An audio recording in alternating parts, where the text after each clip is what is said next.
नमस्कार। विप्लव sir classes में आपका स्वागत है। आज हम लोग पढ़ने वाले हैं क्लास 9th का साइंस। इसमें हम लोग फर्स्ट चैप्टर पहले ही कर चुके हैं, तो आज सेकंड चैप्टर करते हैं। Is matter around us pure? क्या हमारे तरफ चारों तरफ जो भी मैटर मिलता है देखने को, क्या वो प्योर है? हम लोग अक्सर बात करते रहते हैं प्योर चीज़ों के बारे में। जैसे खाने में हमें प्योर खाना चाहिए, प्योर शुगर चाहिए, प्योर घी चाहिए, प्योर मिल्क चाहिए, प्योर वाटर चाहिए। तो क्या ये सारी की सारी चीज़ें प्योर मिलती हैं? अगर साइंस की बात करें तो हमारे चारों तरफ पाए जाने वाली चीज़ों में से मैक्सिमम चीज़ें जिन्हें हम प्योर समझते हैं वो वास्तव में प्योर होती नहीं है। तो आइए जानने की कोशिश करते हैं कौन सी चीज़ें प्योर हैं, कौन सी चीज़ें प्योर नहीं है। साइंस किसको प्योर मानता है, किसको प्योर नहीं मानता है। तो देखिए यहाँ पे साफ साफ शब्दों में लिखा हुआ है कि milk, ghee, butter, salt, spices, mineral water, juice और जो भी चीज़ें हम मार्केट से ख़रीदते हैं, क्या वो प्योर हैं? क्वेश्चन मार्क है। क्या वो प्योर हैं? तो मैं आपको बताना चाहूँगा, इसमें से मैक्सिमम 99%, ज़्यादा ही बोल दिया, थोड़ा सा इधर उधर हो सकता है, 99% चीज़ें जो है इम्प्योर होती हैं। केवल 1% 2% चीज़ें ही प्योर होती हैं। देखते हैं कैसे। उस पर लिखा भी रहता है, जैसे यहाँ पे दिया है उस पर लिखा रहता है प्योर, लेकिन वो प्योर होता नहीं है। देखिए यहाँ पे प्योर लिखा है, लेकिन हर चीज़ों पे लिखा था pure salt, pure ghee, pure milk, but वो प्योर होता नहीं है। क्योंकि मिल्क, देखिए मिल्क का एग्जांपल लेते हैं तो मिल्क प्योर नहीं होता है। प्योर किसको बोलेंगे, ये सवाल है कि प्योर होता कौन सा है, किस चीज़ को हम लोग प्योर बोलेंगे। तो आइए समझने की कोशिश करते हैं। ऐसी चीज़ें जो सिर्फ एक ही तरह के कंस्टिट्यूएंट से बनी होती हैं, उनको हम साइंस में प्योर बोलते हैं। मिल्क में वाटर भी होता है, फैट भी होता है, तो दोनों चीज़ें सब मिक्स होती हैं, इस वजह से वो मिल्क प्योर नहीं है। मिल्क प्योर नहीं है। तो किसी भी चीज़ में अगर दो या दो से अधिक चीज़ें मिक्स हो जाएंगी तो वो एक मिक्सचर बन जाएगा, प्योर नहीं रह जाएगा। ठीक है, वो क्या बन जाएगा, एक मिक्सचर बन जाएगा, वो प्योर नहीं रह जाएगा। तो यहाँ पे सवाल आता है कि मिक्सचर क्या होता है। तो मैंने जैसे कि आपको पहले बताया है कि ऐसी चीज़ें जिसमें दो या दो से अधिक चीज़ें मिक्स हो जाती हैं, मिल जाती हैं, उनको हम मिक्सचर बोलते हैं। मिक्सचर दो तरीके के होते हैं। एक होता है homogeneous mixture. Types of mixture में हम चलते हैं तो मिक्सचर दो तरीके के होते हैं, होमोजीनियस मिक्सचर और हेट्रोजीनियस मिक्सचर। होमोजीनियस मिक्सचर और हेट्रोजीनियस मिक्सचर। तो होमोजीनियस मिक्सचर किसको बोलते हैं? तो एग्जाम्पल के तौर पे हम लेते हैं साल्ट और वाटर का मिक्सचर। अगर हम साल्ट को वाटर के अंदर डिज़ोल्व करते हैं तो साल्ट पूरी तरह से वाटर के अंदर डिज़ोल्व हो जाता है। अगर हमने साल्ट को घोल दिया, अच्छे तरीके से पानी के अंदर मिला दिया, उसके बाद अगर हम बाहर से किसी दूसरे आदमी को बुलाते हैं कि इस वाटर के अंदर क्या चीज़ घुला हुआ है, साल्ट घुला हुआ है या शुगर घुला हुआ है, बिना टेस्ट किए हुए वो नहीं पहचान पाएगा कि इसके अंदर जो है वाटर है या शुगर है या फिर साल्ट है। बिना टेस्ट किए वो उसको नहीं पहचान सकता, क्योंकि उसके पार्टिकल्स, जो साल्ट के पार्टिकल्स हैं, पूरे तरीके से वाटर के अंदर डिज़ोल्व हो चुके हैं। बिल्कुल पहचानना देख करके इम्पॉसिबल हो जाएगा। ठीक है, तो इस तरीके के मिक्सचर को जो किसी दूसरी चीज़ों में अच्छे तरीके से मिक्स हो चुके हैं, इस तरीके से मिक्स हो चुके हैं कि उनके पार्टिकल्स को अलग अलग हम पहचान नहीं कर सकते, उस तरीके के मिक्सचर को हम कहते हैं होमोजीनियस मिक्सचर। होमो का मतलब होता है एक समान, होमो का मतलब होता है एक समान। अभी आप लोग केमिस्ट्री में होमोलॉगस सीरीज पढ़ेंगे, ठीक है, होमोलॉगस सीरीज, ठीक है। उसके अलावा होमोजीनियस होता है, होमोजीनियस अभी यहाँ पे हम लोग देख रहे हैं। होमोसेक्सुअल होता है, बहुत सारे वर्ड जिसको होमो लगा करके बनाते हैं एक समान। होमोजीनियस का मतलब यहाँ पे क्या होगा, एक समान। उसके अलावा जो दूसरा टाइप होता है मिक्सचर का, वो होता है हेट्रोजीनियस मिक्सचर। क्या होता है, हेट्रोजीनियस मिक्सचर, हेट्रोजीनियस मिक्सचर। तो हेट्रोजीनियस मिक्सचर वो मिक्सचर होते हैं जिनके पार्टिकल्स साफ साफ दिखाई देते हैं, जिनके पार्टिकल्स साफ साफ दिखाई देते हैं, उनको हम बता सकते हैं कि इसमें, इस चीज़ में दो चीज़ें, तीन चीज़ें मिक्स हैं। जैसे हम लोग नमकीन खाते हैं, नमकीन खाते हैं मिक्सचर, तो उसमें बहुत सारी चीज़ें मिक्स होती हैं। उसमें कुछ दाल होती हैं, कुछ उसमें काजू वगैरह डाल देते हैं, कुछ उसमें किशमिश डाल देते हैं। तो ये सब हम अलग अलग पहचान सकते हैं कि इसमें ये चीज़ें जो है पड़ी हुई हैं, देख करके पहचान सकते हैं। तो वो चीज़ क्या है, वो हेट्रोजीनियस मिक्सचर का एग्जाम्पल है। जैसे हम लोग अपने घरों में दाल बनाते हैं, तो दाल को जब भी दाल बनाने से पहले उसको थोड़ा सा चुनना पड़ता है, देखना पड़ता है कहीं इसमें कंकड़ तो नहीं मिक्स है ना। तो वो कंकड़ मिक्स है, अनवांटेड चीज़ें मिक्स हो जाती हैं कभी कभी। तो वो अनवांटेड चीज़ें जो है दाल के साथ मिक्स हैं, तो उस तरीके के मिक्सचर को हम क्या कहेंगे, हेट्रोजीनियस मिक्सचर, क्योंकि हम आसानी से उसके पार्टिकल्स को देख करके अलग कर लेते हैं। तो हेट्रोजीनियस मिक्सचर क्लियर है, होमोजीनियस मिक्सचर क्लियर हो गया, ठीक है, दोनों चीज़ें क्लियर हैं। चलिए नेक्स्ट आगे देखते हैं, अगला टॉपिक क्या है। देखिए यहाँ पे आपको बताना चाहेंगे, यहाँ पे आपसे कुछ एक्टिविटी करने के लिए कह रहा है। जैसे 4 ग्रुप बना लीजिए, एक्टिविटी 2.2, एक्टिविटी 2.2 जो है ये वाली एक्टिविटी, इसमें 4 ग्रुप बनाने के लिए कह रहा है कि 4 ग्रुप जो है फॉर्म कर लीजिए, ABCD। और उसमें क्या करना है कि ग्रुप ए को कॉपर सल्फेट के कुछ क्रिस्टल आपको दिए जाते हैं कि इसको घोलिए वाटर के अंदर, और बी वाले को कहा जाता है कि आप 1 चम्मच पूरा भर के 1 चम्मच ग्रुप बी वाले कॉपर सल्फेट घोलेंगे वाटर के अंदर, मिक्स करेंगे, ठीक है। सी वाले ग्रुप को कहा जाता है कि चाक पाउडर ले लीजिए या फिर व्हीट फ्लोर, आटे को आपको वाटर के अंदर डिसॉल्व करना है, घोलना है। उसके अलावा जो ग्रुप डी है उसको क्या दिया जाता है, इंक दिया जाता है या फिर मिल्क या इंक की कुछ बूंदें दी जाती हैं कि उसको आपको वाटर के अंदर घोलना है, बराबर बराबर वाटर के अंदर घोलना होता है। 100 ml वाटर दे दिया जाता है मान लीजिए, ठीक है, सॉरी। तो चारों ग्रुप को घोलना है। तो कॉपर सल्फेट जो ग्रुप ए है इसके पास कुछ क्रिस्टल्स मात्र हैं, तो वो पूरी तरह से पानी के अंदर घुल जाता है, वो पूरी तरह से पानी के अंदर घुल जाता है। बी वाले का देखेंगे तो बी वाले का भी पानी के अंदर पूरी तरीके से घुल जाएगा। थोड़ा सा उसके पास अगर 1 चम्मच कॉपर सल्फेट है तो थोड़ा सा ज़्यादा समय लगता है, लेकिन वो भी घुल जाएगा। ग्रुप सी वाले ने क्या लिया था, चॉक पाउडर या फिर व्हीट फ्लोर, आटे को लिया था या चाक पाउडर लिया था, पानी के अंदर वो घुल रहा था, तो वो पूरी तरह से मिक्स नहीं होगा।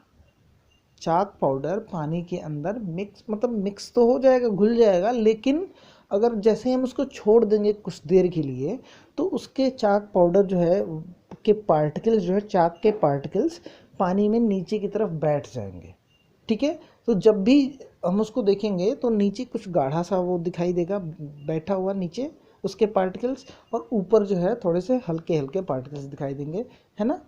तो ये आप करके देख सकते हैं, घर पे एक्टिविटी ये करके देख सकते हैं। आटे को घोल देंगे वैसे ही दिखेगा, ठीक है। तो चौथा ग्रुप है ग्रुप डी, जिसमें मैंने इंक डाला था।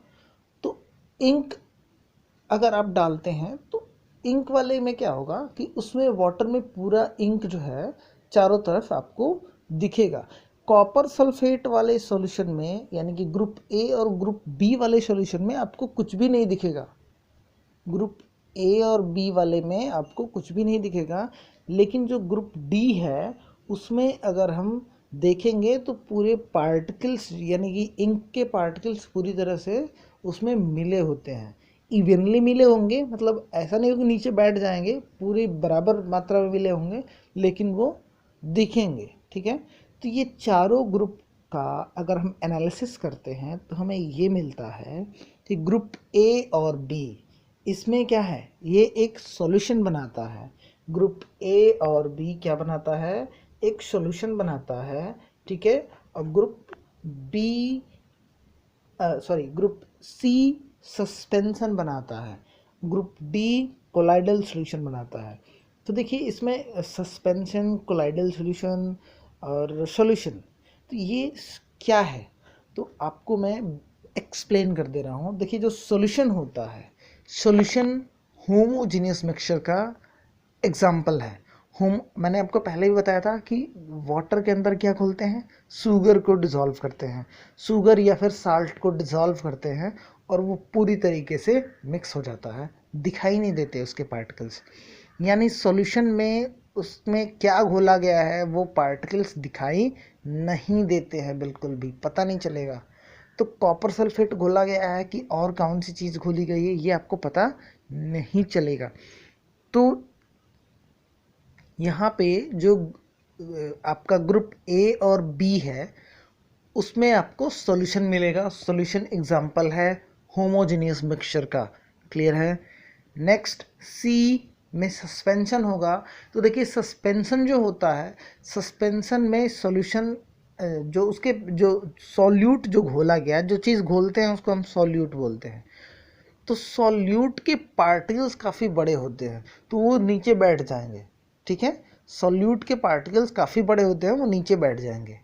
ठीक है, तो इसमें आपको साफ साफ दिख जाएगा ये सस्पेंशन है। जैसे बच्चों की दवा अगर हम लाते हैं, कोई चीज़ पाउडर जैसा होता है, उसको हमें वाटर के अंदर डॉक्टर बोलता है कि इसको गर्म पानी में इस निशान तक घोल लीजिएगा, फिर उसको बच्चे को देने से पहले जब भी आप देते हैं तो उसको थोड़ा सा शेक करना है, हिलाना है।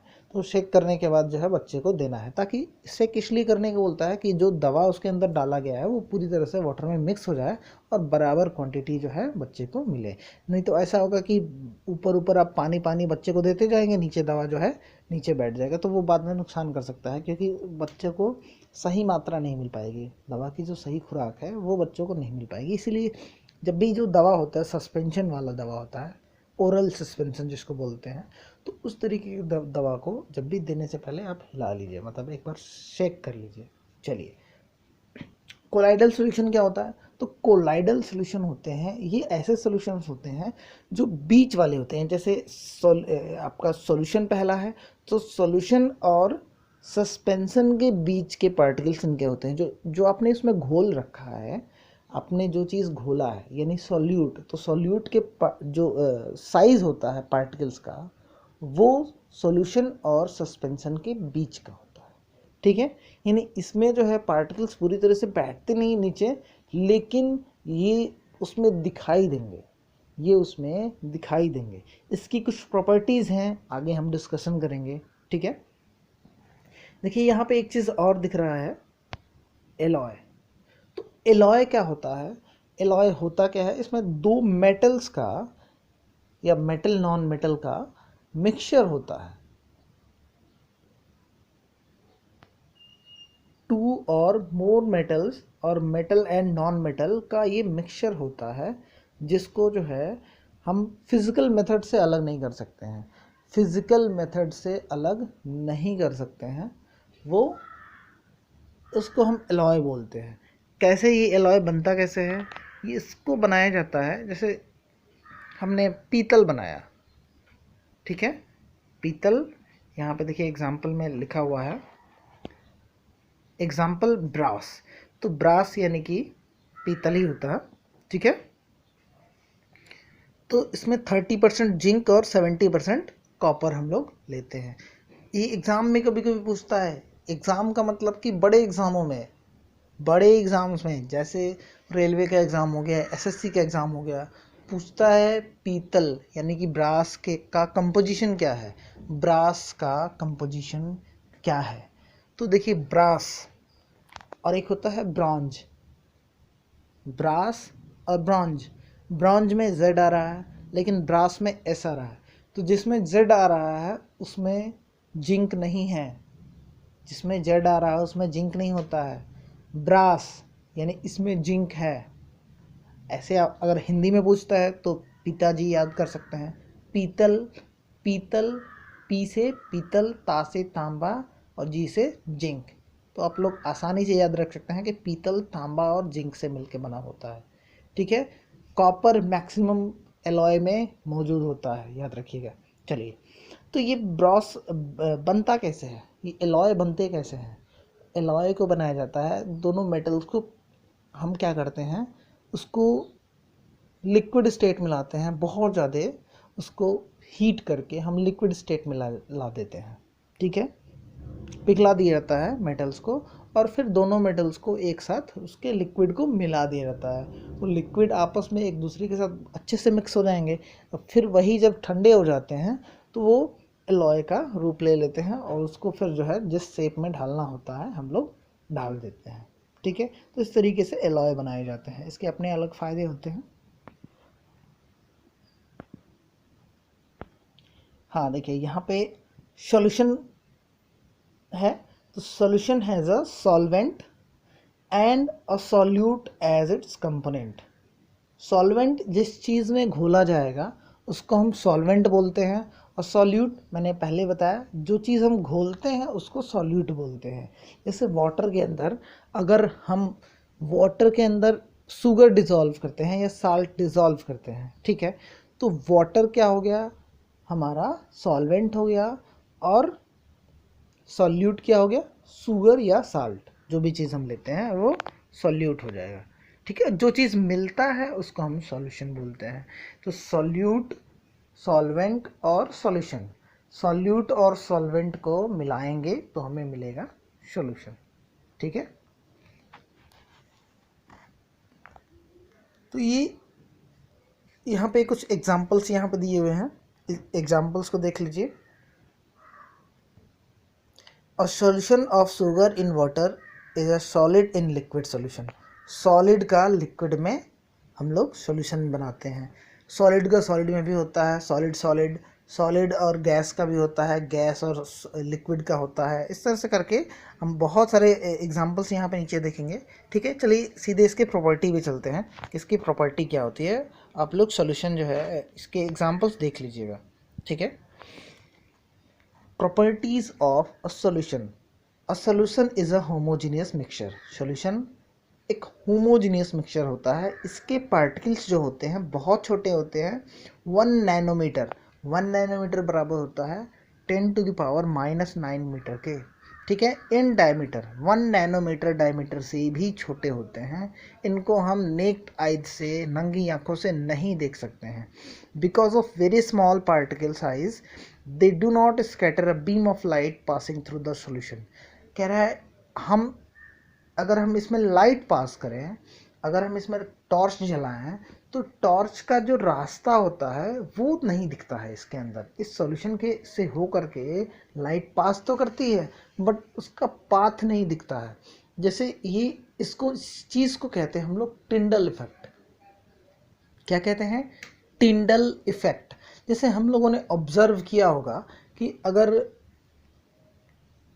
खिड़की से सूर्य की किरणें आती हैं घर के अंदर, खिड़की से सूर्य की किरणें आते हैं, छोटा सा होल है वहाँ से, बड़ा सा खिड़की नहीं, छोटा सा खिड़की है, वहाँ से कोई रे आ रही है घर के अंदर, एंटर कर रही है। तो जब हम लोग बाहर से देखते हैं, बाहर से क्या मतलब घर के अंदर भी अगर आप हैं थोड़ा सा हट के, रेज से, रेज का जो पाथ होता है उससे थोड़ा सा हट के है, इधर उधर है, तो वो रेज हमें साफ दिखाई देता है कि वहाँ से ये रेज आ रही है। उसमें जो पार्टिकल्स होते हैं धूल वगैरह के, जो डस्ट पार्टिकल्स होते हैं वो इधर उधर घूमते हुए नज़र आते हैं, और वो पूरा जो रास्ता है वो विजिबल हो जाता है कि यहाँ से ये रेज आ रही है, दिखाई देता है। ठीक है, तो वो वैसा किस लिए होता है, वो इसलिए होता है कि उसके बीच में रास्ते में जो पार्टिकल्स आते हैं उन पार्टिकल्स पे रेज पड़ती है और वहाँ से रिफ्लेक्ट होके हमें दिखाई देती है।